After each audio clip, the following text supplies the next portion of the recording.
Yes, good morning, dear students. Today I am going to teach you new chapter, chapter number 11, which is very interesting chapter. I think the name of this chapter is weight, volume and density. Dear students, ये बहुत ही अच्छा chapter है, बहुत ही रोचक exercise है. ठीक है, तो अच्छे से समझेंगे इस वीडियो के माध्यम से. Okay, so let's start. तो what is the Hindi meaning of weight, volume and density? तो डियर स्टूडेंट्स, वेट यानी वज़न, भार, वेट. वॉल्यूम यानी कि कैपेसिटी कोई भी कंटेनर से, तो उसका आयतन, उसमें कितना आ रहा है, यानी स्पेस, कितना स्पेस ऑक्यूपाई कर रहा है, तो वो वॉल्यूम हो गया. एंड डेंसिटी यानी सघनता, घनत्व. ओके, तो इस चैप्टर्स में हम लोग इन 3 थिंग्स के बारे में समझेंगे. तो dear students, let's start. Weight, volume and density. Okay, you can measure the amount of any materials in 2 ways. आप किसी भी मटेरियल्स को आप 2 तरीक़ों से मेज़र कर सकते हैं, नाप तोल सकते हैं. बाय इट्स वॉल्यूम, इसके वॉल्यूम के द्वारा, आयतन के द्वारा. By its weight, second is by its weight, और उसके वेट के द्वारा. Okay, when you buy milk और petrol you measure its volume in litres. जब आप दूध और पेट्रोल खरीदते हो तो इसको आप मेजर्स वॉल्यूम में यानी लीटर में इसको मेज़र करते हो. Thus you by this by measuring how much space और वॉल्यूम दे ऑक्यूपाई. इस प्रकार से जब आप इन चीज़ों को खरीदते हो तो हाउ मच स्पेस यानी कितना स्पेस वो ऑक्यूपाई किया, तो वही उसका वॉल्यूम हो गया, आयतन हो गया. But when you buy rice and potatoes you measure their weight in kilograms. लेकिन जब आप चावल खरीदते हो, आलू खरीदते हो, तो फिर आप उसका वेट जो है वो आप किलोग्राम्स यूनिट में मेज़र करते हो. Thus you by this by measuring how heavy they are. तो इसको जो आप खरीदते हो तो ये देखते हो जो ये कितना हैवी है, कितना हैवी है. तो इसलिए इसका जो यूनिट होता है वो होता है बाबू किलोग्राम, यानी किलोग्राम में हम उसको खरीदते हैं, परचेज करते हैं. Okay, what is the relationship between the volume and weight of a substance? अब चलिए, relationship between the volume and weight यानी वॉल्यूम और वेट, आयतन और वजन का जो रिलेशनशिप है, उस दोनों के बीच की जो रिलेशनशिप है उसको हम लोग समझेंगे. When the volume of a substance increases, जब किसी भी सब्सटेंस के वॉल्यूम को इंक्रीज़ किया जाता है, बढ़ाया जाता है, तो इट्स वेट्स आल्सो इंक्रीज. तो साथ में उसका वेट भी क्या होगा, वज़न भी क्या होगा, इंक्रीज होगा, बढ़ेगा. The more the weight of the rice you by the greater will be its volume. Okay, तो आप अगर ज़्यादा चावल खरीदते हो, वेट इंक्रीज़ करते हो, तो उसका वॉल्यूम भी क्या होगा, हाँ, इंक्रीज़ होगा.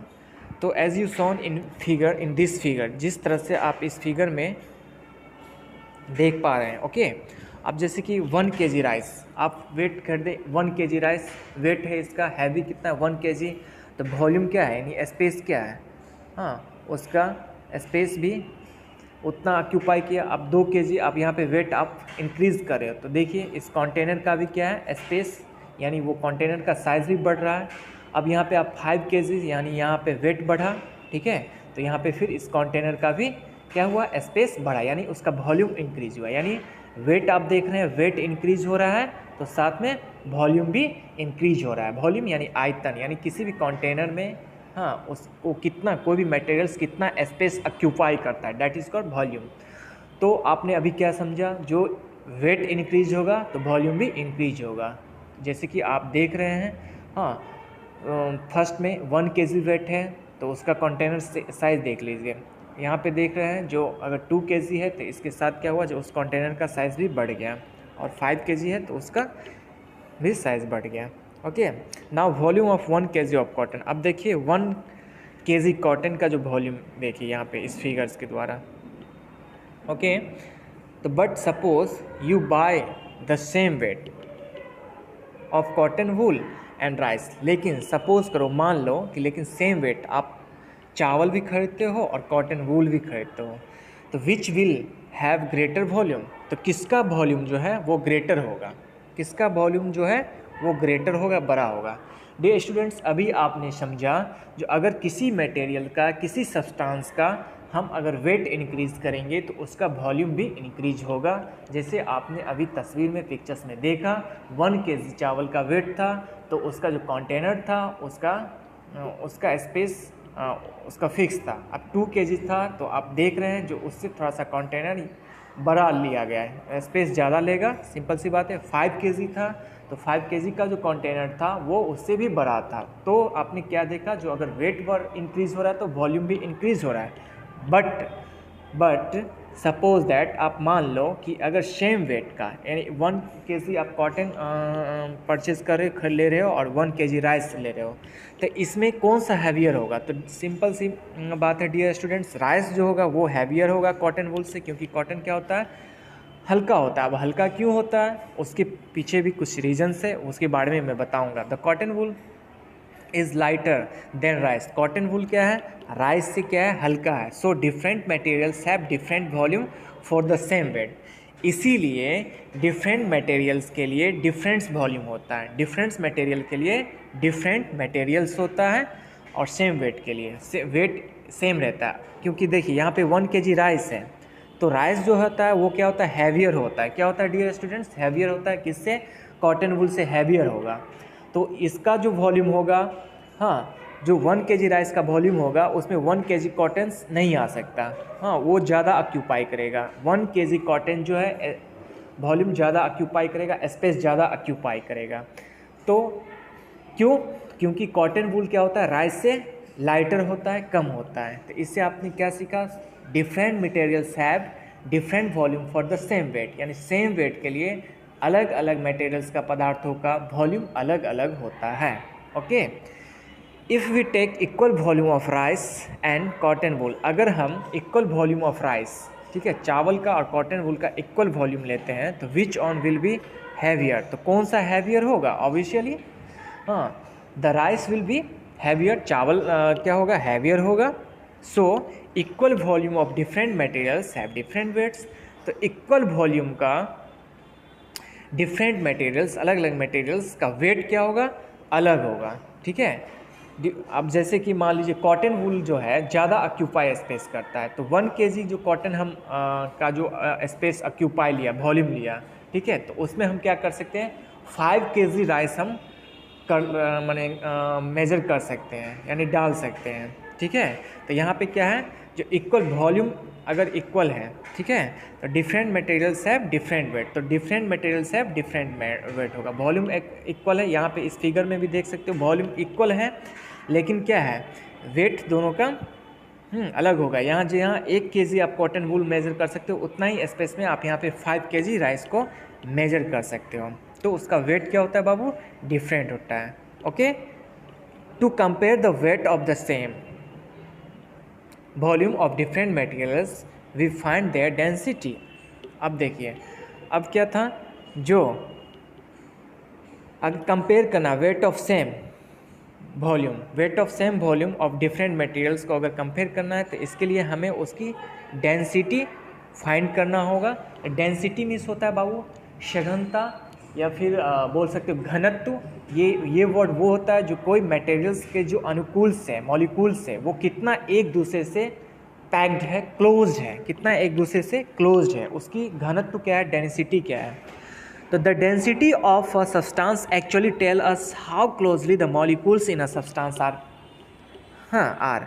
तो ये डेंसिटी क्या बताता है, घनत्व क्या होता है, जो किसी भी सब्सटेंस के मॉलिक्यूल्स जो है, अणु जो है, क्योंकि एवरी मटेरियल जो है वो मॉलिक्यूल से बना होता है, और वो कितनी क्लोजली पैक्ड है, कितनी क्लोजली वो पैक्ड है, वो आपको डेंसिटी बताता है। हाँ, वही डेंसिटी कहलाता है। Density is defined as the weight of unit volume of a substance, और density equal to weight by volume. ठीक है, डेंसिटीज को, घनत्व को या सघनता को डिफाइन किया जाता है। ठीक है, जिसकी डेंसिटी निकालने के लिए ये है, किसी चीज़ की डेंसिटी यानी उसकी घनत्व, उसकी सघनता को निकालना, तो wait by volume.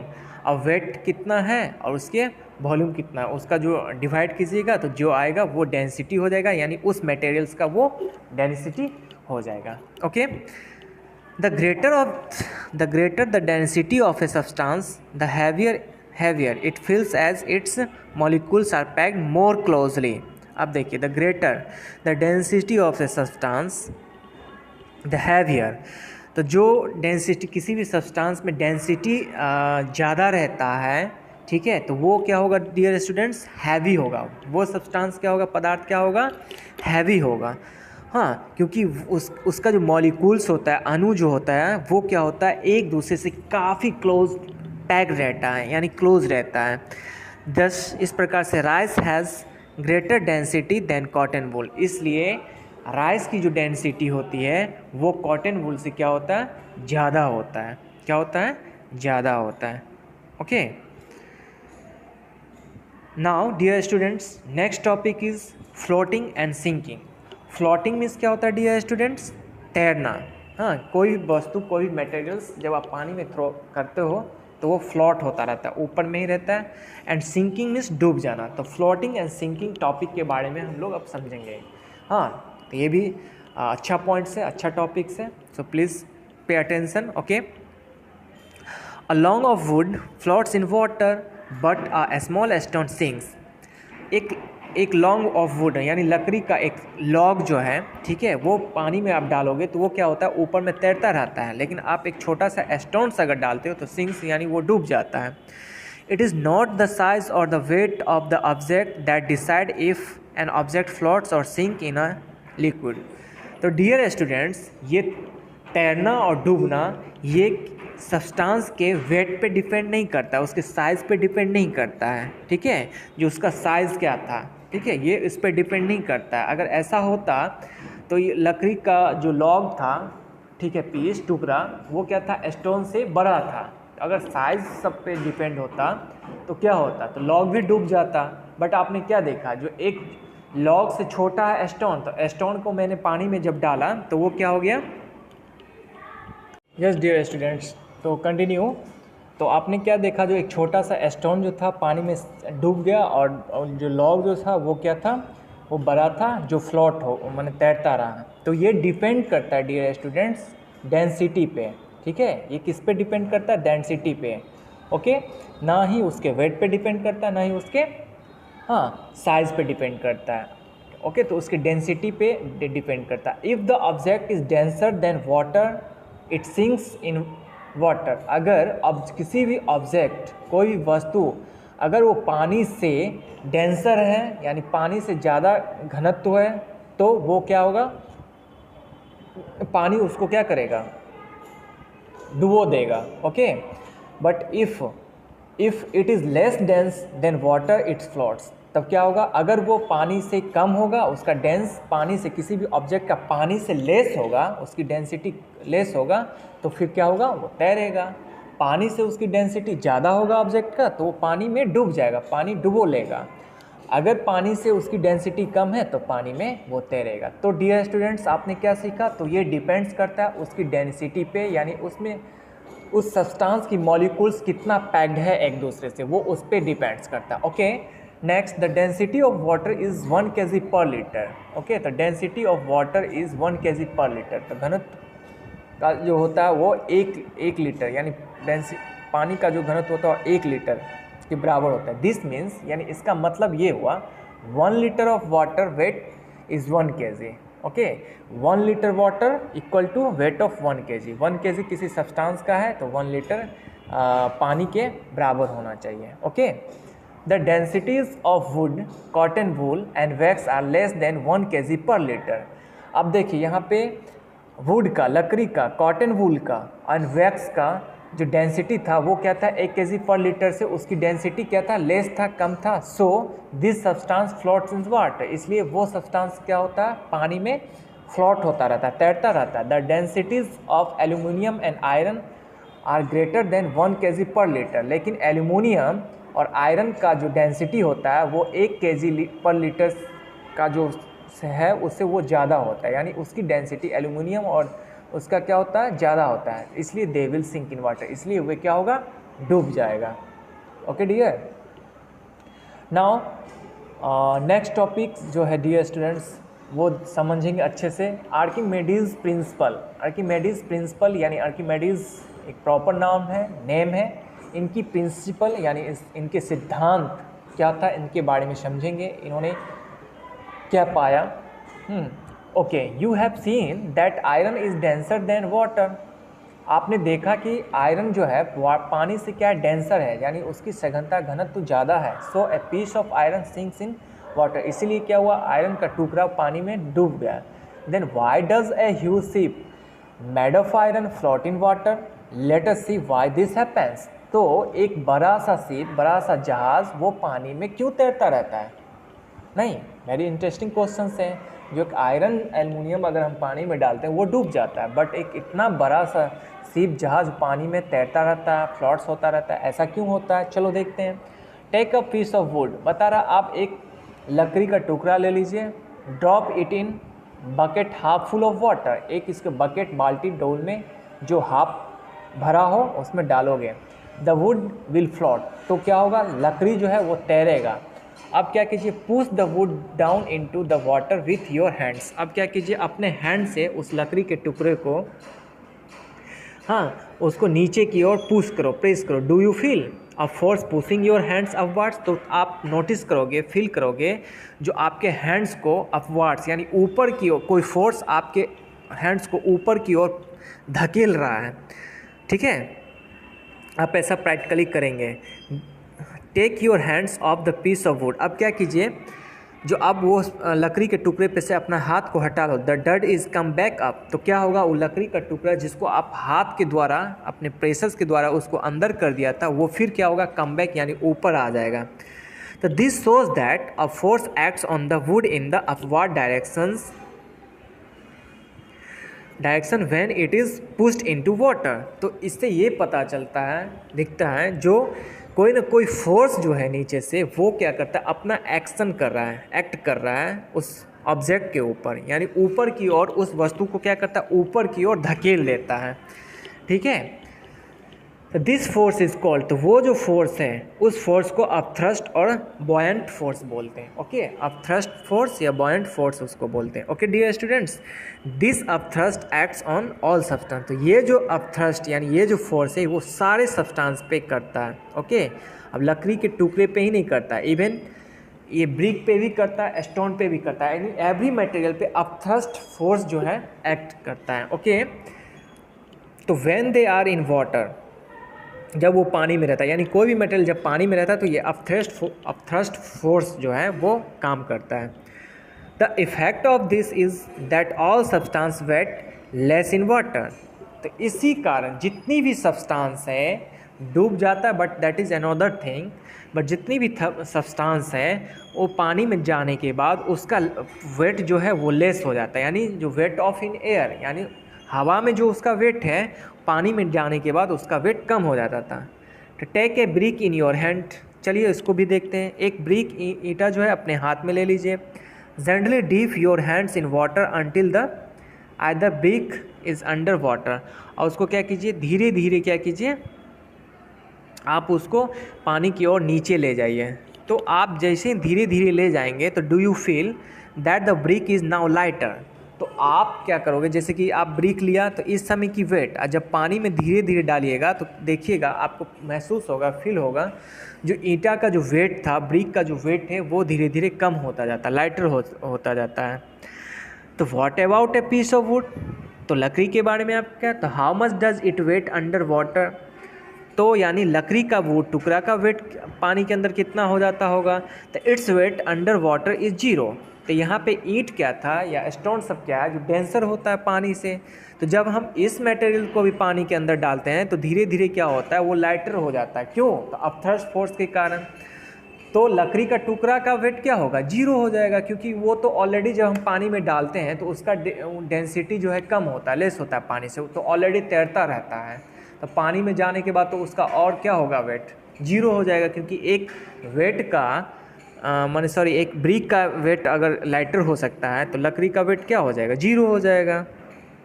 Okay, when you put the brick in water the level of water in the bucket goes up. अब देखिए, जब आप पानी में ब्रिक डालते हो तो पानी का लेवल क्या होता है, बढ़ जाता है। पानी का लेवल डियर स्टूडेंट्स क्या होता है, बढ़ जाता है। तो this is because the brick displaces water to make a space for itself. यह इसलिए होता है क्योंकि ब्रिक जो है पानी को डिस्प्लेस करता है, यानी अपना जगह बनाने के लिए, अपना जगह लेने के लिए, स्पेस लेने के लिए पानी को डिस्प्लेस कर देता है। हाँ, if an object sink in water, अगर कोई भी ऑब्जेक्ट पानी में डूबता है तो it displace water equal to its own volume. तो वो अपना स्पेस, यानी जितना वॉल्यूम वो ऑक्यूपाई करता है उसके बराबर वो उतना पानी जो है डिस्प्लेस कर देता है। Okay, it floats in water, it displaces less water. और जो पानी में तैरता है वो लेस यानी कम पानी को डिस्प्लेस करता है। ओके, तो Archimedes was a Greek scientist. तो ये आर्किमिडीज जो प्रिंसिपल के बारे में अभी जो आप समझ रहे हैं, ये एक ग्रीक साइंटिस्ट थे, यानी ग्रीक के वैज्ञानिक थे, who studied upthrust and displacement, जिन्होंने ये अपथ्रस्ट फोर्स जो अभी आपने समझा और डिस्प्लेसमेंट के बारे में उन्होंने स्टडी किया और समझा, और उन्हें बताया कि देखा कि he found that upthrust is equal to the weight of water displaced by an object. तो उन्होंने देखा कि पाया कि जब स्टडी किया तो उन्होंने पाया क्या, जो वेट ऑफ वाटर यानी upthrust is equal to upthrust force, यानी upthrust force equal to weight of water displaced by an object, यानी किसी भी ऑब्जेक्ट के द्वारा जो पानी डिस्प्लेस किया जाता है वो अपथ्रस्ट के बराबर होता है। ओके, तो this is known as Archimedes principle. तो इस प्रिंसिपल को, इस सिद्धांत को आर्किमेडीज प्रिंसिपल कहा जाता है, आर्किमेडीज सिद्धांत कहा जाता है। ओके, क्या फिर से समझो, यानी upthrust is equal to weight of water displaces, यानी जितना वाटर किसी भी ऑब्जेक्ट के द्वारा जितना वाटर डिस्प्लेस किया जाता है वो अपथ्रस्ट के बराबर होता है। यह आर्किमेडीज प्रिंसिपल्स है, इसी को आर्किमेडीज प्रिंसिपल्स कहते हैं। ओके, सपोज मानो a brick and a piece of wood both of volume 1 litre, दोनों का वॉल्यूम 1 लीटर का है, ठीक है, एक ईंट का और एक लकड़ी के टुकड़े का, जो are immersed completely in water, जो पूरे तरीके से इमर्स कर दिया गया, प्रवाह कर दिया गया। The brick weight is 2 kg while the wood weight 0.8 kg। तो ब्रिक का वेट जो है 2 kg का है, जबकि लकड़ी के टुकड़े का वेट जो है 0.8 kg है। तो both will displace the same volume of water that is 1 litre. अब देखिए, लेकिन जब दोनों को पानी में डाला गया तो पानी जो डिस्प्लेस हुआ वो इक्वल हुआ। वेट देखिए, तो डियर स्टूडेंट्स, वेट यहाँ पे क्या है, डिफरेंट है। यहाँ पे ब्रिक का वेट 2 kg है और क्या है, लकड़ी के टुकड़े का वेट 0.8 ही है। तो वेट यहाँ पे क्या है, डिफरेंट है, बट वॉल्यूम क्या था, सेम था। तो सेम पानी जो है यानी डिस्प्लेस हुआ दोनों को डालने पे, both displace the same weight of water that is 1 kg, ठीक है। So by Archimedes principle the upthrust on both will be the same. तो आर्किमिडीज प्रिंसिपल के अनुसार, सिद्धांत के अनुसार, अपथ्रस्ट जो है दोनों पे सेम एक्ट किया, that is equal to the weight of 1 kg, इसीलिए वो 1 kg के बराबर हुआ। ओके, यही आर्किमिडीज प्रिंसिपल्स हैं, ठीक है। अब यहाँ पे in case of the brick, देखिए यहाँ पे तो वेट यहाँ पे क्या था, 2 kg, जो ग्रेटर था अपथ्रस्ट 1 kg से। द ब्रिक सिंक, तो ईंटा क्या हुआ, डूब गया। In case of would weight of 0 point यहाँ पे क्या था, लेस देन अपथ्रस्ट, यानी अपथ्रस्ट से कम था 1 kg। द वुड फ्लोट्स, इसीलिए लकड़ी तैरता रहा। So the rules for floating and sinking, इसीलिए जो डूबना और तैरने का जो रूल्स है, जो नियम से according to Archimedes principle, Archimedes सिद्धांत के द्वारा, तो वो क्या है वो देख लीजिए। 1, if the weight of an object is more than an upthrust, अगर किसी भी ऑब्जेक्ट का वेट अपथ्रस्ट से ज़्यादा होगा, the object sink in water, तो वो ऑब्जेक्ट पानी में डूब जाएगा, ठीक है। अपथ्रस्ट फोर्स से किसी भी ऑब्जेक्ट का वेट ज़्यादा होगा तो वो पानी में डूब जाएगा। Okay, If the upthrust is more than the weight of an object, the object floats in water. अगर अपथ्रस्ट उस ऑब्जेक्ट से ज़्यादा होगा तो वो ऑब्जेक्ट पानी में तैरेगा। जैसे कि अभी आपने देखा ब्रिक 2 kg था और अपथ्रस्ट 1 kg था, क्योंकि वॉल्यूम तो सेम लिया गया था, तो वॉल्यूम यहाँ पे कम पड़ गया और अपथ्रस्ट यहाँ पे वेट जो है वस्तु का वो ज़्यादा था, तो इसलिए ईंट डूब गया।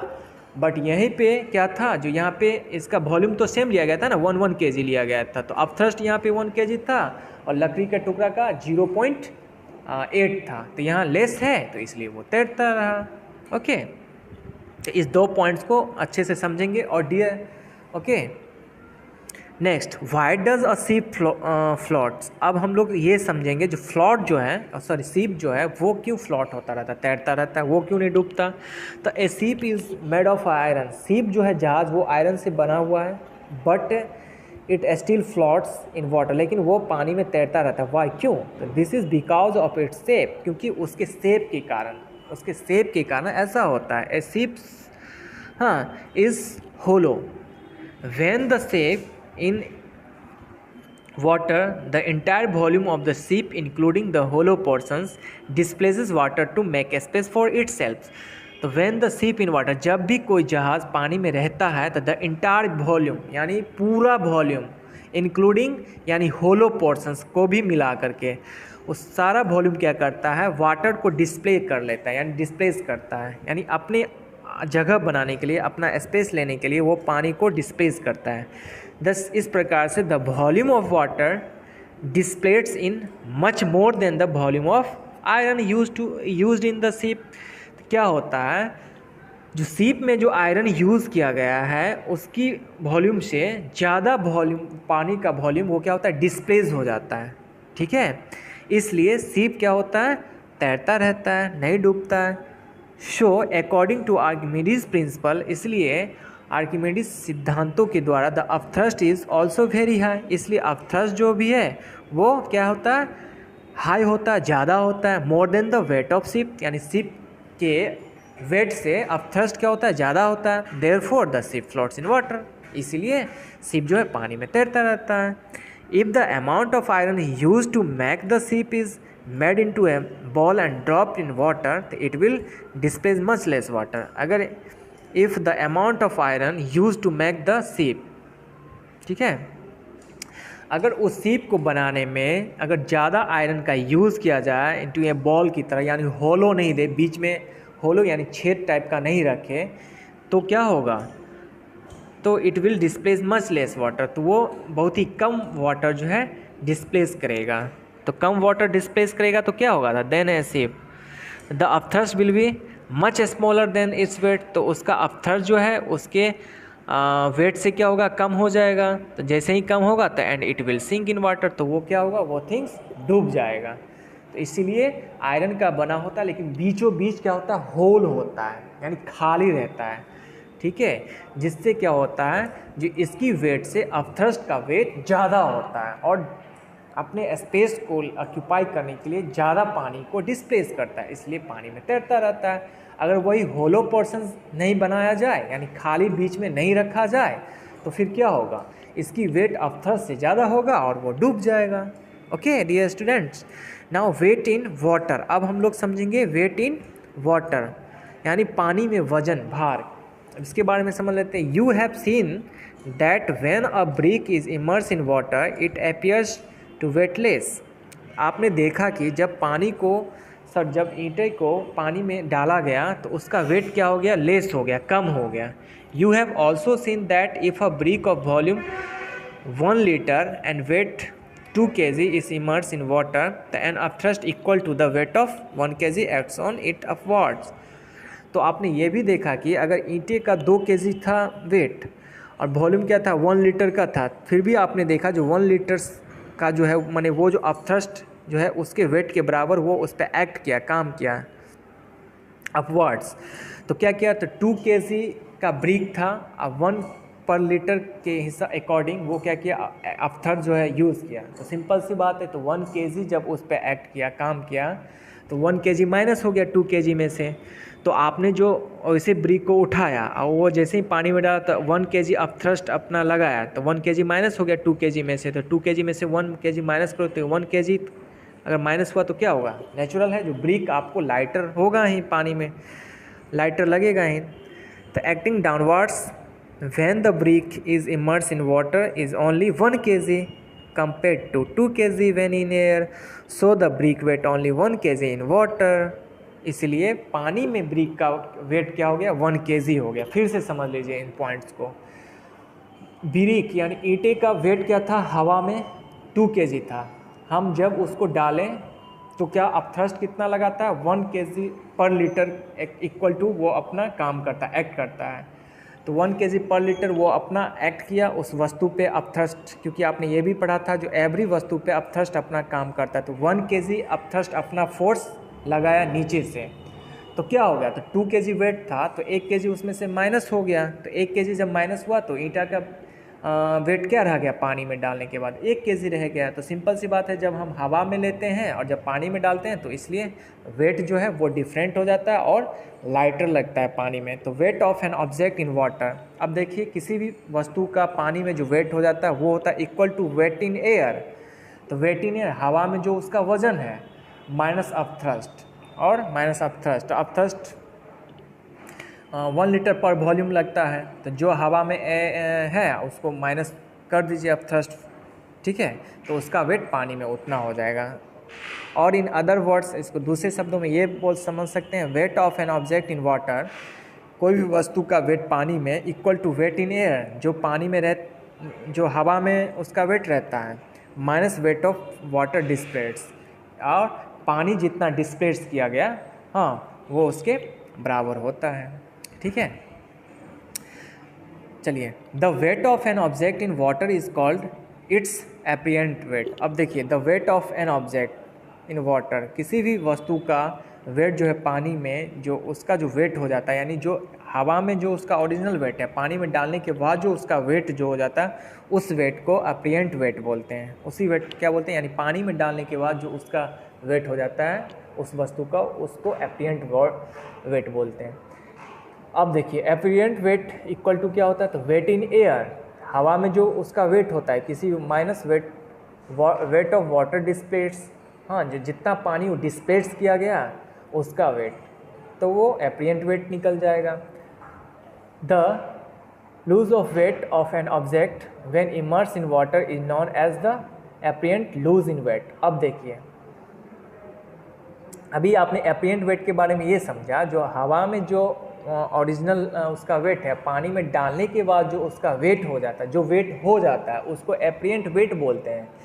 अब पानी में जाने के बाद कितना वेट वो लूज़ कर दिया, हाँ, तो वो जो वेट होता है उसको एपियंट लूज इन वेट बोलते हैं। जैसे कि अभी आपने इससे पहले अपने ब्रिक के बारे में एग्जांपल लिया था, तो ब्रिक का हवा में क्या था, 2 kg था, पानी में डाले तो 1 kg पर लीटर अकॉर्डिंग जो है अपथ्रस्ट अपना वर्क किया, एक्ट किया उसके ऊपर, तो उसका वेट क्या हो गया, 1 kg हो गया। तो एपियंट वेट उस ब्रिक का क्या हो गया, 1 kg।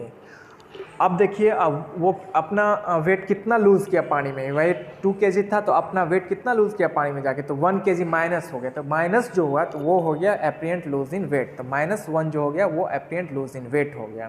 तो apparent loss in weight equal to क्या होता है, तो वेट इन एयर, हवा में जो उसका वेट था, माइनस एपियंट वेट, यानी 2 kg हवा में उसका है 2 kg, एपियंट वेट 1 kg, हाँ, तो माइनस कर दिए तो wait of water displaced. Okay, therefore when an object is immerse in water, इसलिए जब भी कोई ऑब्जेक्ट को आप पानी में डालोगे, इमर्स करोगे, प्रवाह करोगे, it lose weight equal to the weight of water displaced by it, तो वो उतना ही वेट लूज करेगा जितना पानी डिस्प्लेस होगा, जितना वाटर डिस्प्लेस होगा वो उतना ही वेट वो लूज होगा उस ऑब्जेक्ट से। ओके डियर स्टूडेंट्स, तो इस चैप्टर्स को आप अच्छे से, इस वीडियो को अच्छे से समझेंगे, प्रैक्टिकली कर लेंगे, हाँ, ठीक है, बकेट का, ब्रिक का, लॉग का, ये सब देख लेंगे और फिर से आप ये एपियंट वेट को अच्छे से समझेंगे और अपेरेंट लॉज इन वेट्स को समझेंगे। अगर इसमें से आई थिंक अगर ना समझ में आएगा तो फिर से थ्रू अ लाइव क्लास, जब हम लाइव क्लास लेंगे तो फिर से आप अच्छे से डिस्कस कर लीजिएगा, वहाँ फेस टू फेस हम डिस्कस करके बाय प्रैक्टिकली या बाय कुछ थिंग्स को लेकर के हम आपको एक्सप्लेन करेंगे, बता देंगे। Okay dear students, okay, have a nice day, bye bye, take care.